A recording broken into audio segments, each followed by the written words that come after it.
I love Mohammed ಎಂದು ಹೇಳುವುದು ಅಪರಾಧವೇ? ಜೈ ಶ್ರೀರಾಮ್ ಎಂದು ಹೇಳಲು ಪೂರ್ಣ ಸ್ವಾತಂತ್ರ್ಯ ಇರುವ ದೇಶದಲ್ಲಿ ಐ ಲವ್ ಮೊಹಮ್ಮದ್ ಎಂದು ಹೇಳುವುದಕ್ಕೆ ಯಾಕೆ ತಡೆ ಇದೆ? ಅದನ್ನೇಕೆ ಅಪರಾಧವಾಗಿ ಕಾಣಲಾಗ್ತದೆ? ದಿನದ ಹಿಂದೆ ಉತ್ತರ ಪ್ರದೇಶದ ಸಂಬಲ್ ಜಿಲ್ಲೆಯಲ್ಲಿ ಮುಸ್ತಫಾ ಖಾದ್ರಿ ಮಸೀದಿಯನ್ನು ಬುಲ್ಡೋಸರ್ ಮಾಡಿ ಬೀಳಿಸಲಾಯಿತು.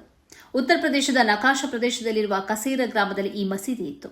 ಸರ್ಕಾರಿ ಭೂಮಿಯಲ್ಲಿ ಈ ಮಸೀದಿಯನ್ನು ಕಟ್ಟಲಾಗಿದೆ ಎಂಬ ಹಿನ್ನೆಲೆಯಲ್ಲಿ ಈ ಮಸೀದಿಯನ್ನು ಬೀಳಿಸಲಾಯಿತು. ಇದಕ್ಕೆ ನ್ಯಾಯಾಲಯದ ಬೆಂಬಲವೂ ಇತ್ತು. ಆದರೆ ಹೀಗೆ ಬೀಳಿಸುವ ಸಂದರ್ಭದಲ್ಲಿ ಒಂದು ವಿಚಿತ್ರ ನಡೆಯಿತು.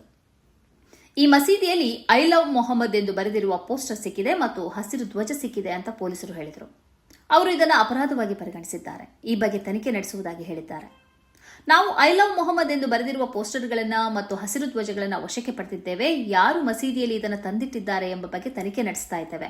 ಯಾವ ಉದ್ದೇಶದಿಂದ ಇವುಗಳನ್ನು ಮಸೀದಿಯಲ್ಲಿ ಇಡಲಾಗಿದೆ ಅನ್ನುವುದನ್ನು ತನಿಖೆ ನಡೆಸ್ತಾ ಇದ್ದೇವೆ ಎಂದು ಪೊಲೀಸ್ ಅಧಿಕಾರಿ ಕೃಷ್ಣಕುಮಾರ್ ಬಿಷ್ಣೋಯ್ ಅವರು ಹೇಳಿದ್ದಾರೆ.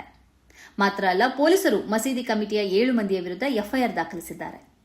ಆಕ್ಷೇಪಾರ್ಹ ವಸ್ತುಗಳು ಸಿಕ್ಕಿವೆ ಎಂಬ ನೆಲೆಯಲ್ಲಿ ಸೂಕ್ತ ಸೆಕ್ಷನ್ಗಳಡಿ ಪ್ರಕರಣ ದಾಖಲಿಸಿದ್ದೇವೆ ಅಂತ ಹೆಚ್ಚುವರಿ ಪೊಲೀಸ್ ಇನ್ಸ್ಪೆಕ್ಟರ್ ಕುಲ್ದೀಪ್ ಸಿಂಗ್ ಹೇಳಿದ್ದಾರೆ. ಅರಣ್ಯ ಪ್ರದೇಶವೆಂದು ಘೋಷಿಸಲಾದ 120 ಸ್ಕ್ವೇರ್ ಮೀಟರ್ನಲ್ಲಿ ಈ ಮಸೀದಿಯನ್ನು ಕಟ್ಟಲಾಗಿದೆ ಅಂತ ಆರೋಪಿಸಲಾಗಿದೆ ಮತ್ತು ನ್ಯಾಯಾಲಯ ಇದನ್ನು ದೃಢೀಕರಿಸಿ ಆ ಭಾಗವನ್ನು ಬೀಳಿಸುವುದಕ್ಕೆ ಆದೇಶಿಸಿತ್ತು. ಮಸೀದಿ ಒಡೆತನದ ಬಗ್ಗೆ ದಾಖಲೆಗಳನ್ನು ಸಲ್ಲಿಸುವಂತೆ ಹೇಳಲಾಗಿತ್ತು. ಆದರೆ ಮಸೀದಿ ಕಡೆಯಿಂದ ದಾಖಲೆಗಳನ್ನು ಸಲ್ಲಿಸಲು ಸಾಧ್ಯವಾಗಿಲ್ಲ ಅಂತ ಅಧಿಕಾರಿಗಳು ಹೇಳಿದ್ದಾರೆ. ಇದೇ ವೇಳೆ ಕೆಳ ನ್ಯಾಯಾಲಯದ ಆದೇಶವನ್ನು ಪ್ರಶ್ನಿಸಿ ಜಿಲ್ಲಾ ನ್ಯಾಯಾಲಯಕ್ಕೆ ಮನವಿ ಸಲ್ಲಿಸಲಾಗಿತ್ತು. ಆದರೆ ಮಸೀದಿ ಮೇಲಿನ ಬುಲ್ಡೋಸರ್ ಕ್ರಮವನ್ನು ತಡೆಯುವುದಕ್ಕೆ ಈ ಅರ್ಜಿಯಿಂದ ಸಾಧ್ಯವಾಗಿಲ್ಲ. ಇದೇ ವೇಳೆ ಸಂಸದ ಜಿಯಾ ಉರ್ ರೆಹಮಾನ್ ಅವರು ಈ ಬೆಳವಣಿಗೆ ಬಗ್ಗೆ ತೀವ್ರ ಆಕ್ಷೇಪ ವ್ಯಕ್ತಪಡಿಸಿದ್ದಾರೆ. ಐ ಲವ್ ಮೊಹಮ್ಮದ್ ಎಂದು ನಾನು ಹೇಳ್ತೇನೆ, ನನ್ನನ್ನು ಸಾಧ್ಯವಿದ್ರೆ ಗಲ್ಲಿಗೆ ಹಾಕಿ ಎಂದು ಅವರು ಹೇಳಿದ್ದಾರೆ.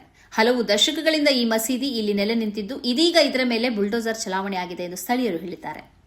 ವಿಶೇಷ ಏನಂದ್ರೆ, ಐ ಲವ್ ಮೊಹಮ್ಮದ್ ಎಂಬ ಪೋಸ್ಟರ್ ಸಿಕ್ಕಿರುವುದಕ್ಕೆ ಪ್ರಕರಣ ದಾಖಲಿಸಿರುವುದು. ಐ ಲವ್ ಮೊಹಮ್ಮದ್ ಎಂದು ಹೇಳುವುದನ್ನು ಈ ದೇಶದಲ್ಲಿ ಯಾಕೆ ಅಪರಾಧವಾಗಿ ಕಾಣಲಾಗ್ತಿದೆ ಎಂಬ ಪ್ರಶ್ನೆ ಬೃಹದಾಕಾರವಾಗಿ ಎದ್ದಿದೆ.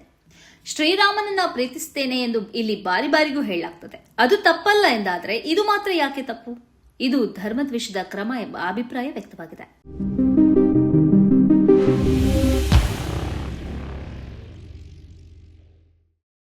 ಈ ಕಾರ್ಯಕ್ರಮದ ಪ್ರಾಯೋಜಕರು ಗಡಿಯಾರ್ ಗ್ರೂಪ್ ಆಫ್ ಕಂಪನೀಸ್,